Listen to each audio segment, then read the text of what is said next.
दोस्तों, बिहार और महाराष्ट्र में हालिया चुनावी सफलता के बाद अब एआईएमआईएम की नजरें उत्तर प्रदेश पर टिकी हुई हैं। पार्टी के राष्ट्रीय अध्यक्ष असदुद्दीन ओवैसी और उनके भाई अकबरुद्दीन ओवैसी खुलकर सपा को चुनौती दे रहे हैं। ओवैसी ने यहाँ तक कह दिया कि वे अखिलेश यादव की दुकान बंद कर देंगे। अब सवाल ये है कि क्या यूपी में भी बिहार और महाराष्ट्र जैसा सियासी समीकरण बन सकता है। बिहार के सीमांचल क्षेत्र में एआईएमआईएम को उल्लेखनीय सफलता मिली। वहां मुस्लिम बहुल सीटों पर पार्टी ने मजबूत उपस्थिति दर्ज कराई। राजनीतिक जानकारों का मानना है कि उस क्षेत्र में आरजेडी के पास प्रभावशाली स्थानीय मुस्लिम चेहरे की कमी और तेजस्वी यादव के बयानों ने ओवैसी को जगह बनाने का मौका दिया।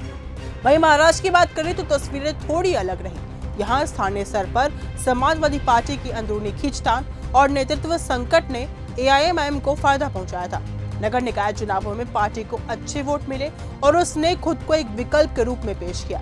उत्तर प्रदेश में स्थिति काफी जटिल दिख रही है। यहाँ समाजवादी पार्टी पहले से ही मुस्लिम यादव समीकरण के सहारे मजबूत स्थिति में है। पश्चिमी यूपी से लेकर पूर्वांचल तक सपा के पास कई स्थापित मुस्लिम चेहरे हैं, जिनकी स्थानीय पकड़ मजबूत मानी जा रही है। यही वजह है कि एआईएमआईएम के लिए ये जमीन तैयार करना यहाँ पे बेहद मुश्किल माना जा रहा है। बता दें कि 2022 के विधानसभा चुनाव में एआईएमआईएम ने 95 सीटों पर अपने उम्मीदवार उतारे थे, लेकिन पार्टी को एक भी सीट पर जीत हासिल नहीं हुई थी और उसका वोट शेयर करीब 0.5% रहा। हालांकि कुछ सीटों पर मिले वोटों ने यह संकेत जरूर दिए कि पार्टी सीमित स्तर पर सपा के वोट बैंक में सेंध लगाने की कोशिश कर रही है। वहीं यूपी में एआईएमआईएम का चेहरा प्रदेश अध्यक्ष शौकत अली को बनाया गया है। कहा जा रहा है कि पार्टी 2026 के जिला पंचायत चुनाव और साथ ही 2027 के विधानसभा चुनाव में सभी 75 जिलों में अपने उम्मीदवार उतारने की तैयारी में है। रणनीति साफ है कि मुस्लिम वोटरों को सीधे अपनी ओर आकर्षित करना और सपा के परंपरागत वोट बैंक में दरार डालना। अगर भविष्य में एआईएमआईएम और बहुजन समाज पार्टी के बीच कोई तालमेल होता है तो मुस्लिम दलित गठजोड़ सपा के लिए चुनौती बन सकता है। हालांकि बसपा सुप्रीमो मायावती फिलहाल किसी गठबंधन के मूड में नजर नहीं आती।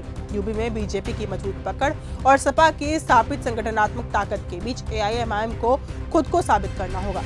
सिर्फ सपा पर हमला या फिर भावनात्मक मुद्दे उठाने से पार्टी को दीर्घकालिक सफलता नहीं मिलेगी।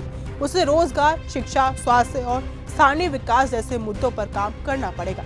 इसके साथ ही युवाओं और पिछड़े वर्गों तक पहुंच बनाना भी पार्टी की रणनीति का अहम हिस्सा हो सकता है। यदि एआईएमआईएम खुद को केवल एक समुदाय की पार्टी की छवि से बाहर निकाल पाती है तो भविष्य में उसकी राजनीतिक भूमिका बढ़ सकती है। कुल मिलाकर उत्तर प्रदेश में एआईएमआईएम की राह आसान नहीं है। सपा का मजबूत आधार, बीजेपी की व्यापक पकड़ और बसपा की दलित राजनीति के बीच ओवैसी के लिए राजनीतिक स्पेस सीमित दिख रहा है। लेकिन राजनीति संभावनाओं का खेल है। अगर संगठन मजबूत हुआ, स्थानीय नेतृत्व उभरा और रणनीति सटीक रही तो 2027 का चुनाव रोचक हो सकता है। अब आपको क्या लगता है, क्या ओवैसी यूपी में सपा के वोट बैंक में सेंध लगा पाएंगे या फिर ये चुनौती सिर्फ सियासी बयानबाजी तक सीमित रह जाएगी? अपनी राय कमेंट में जरूर बताइएगा। फिलहाल इस वीडियो में सिर्फ इतना ही। देखते रहिए न्यूज़ गंगा। नमस्कार। अगर आपको ये हमारा वीडियो पसंद आया हो तो इसे लाइक और शेयर करना बिल्कुल ना भूलें। साथ ही हमारे चैनल न्यूज़ गंगा को सब्सक्राइब और फॉलो जरूर करें ताकि देश और दुनिया की हर बड़ी खबर आप तक सबसे पहले पहुंचे।